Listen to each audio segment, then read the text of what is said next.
ay nang mag-isa. Sanay naman na tayong mag-isa, di ba? Di ba dati naman ay wala siya?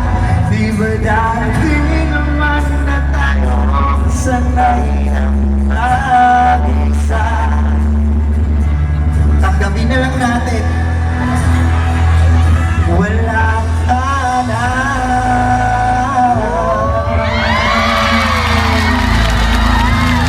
Napakasoli naman ng kababayan ko na to.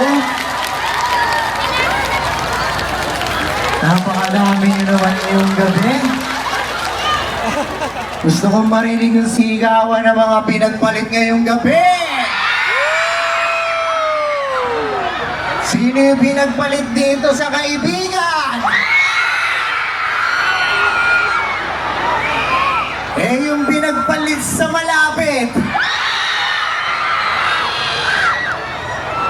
Tusok lang ang baon ko.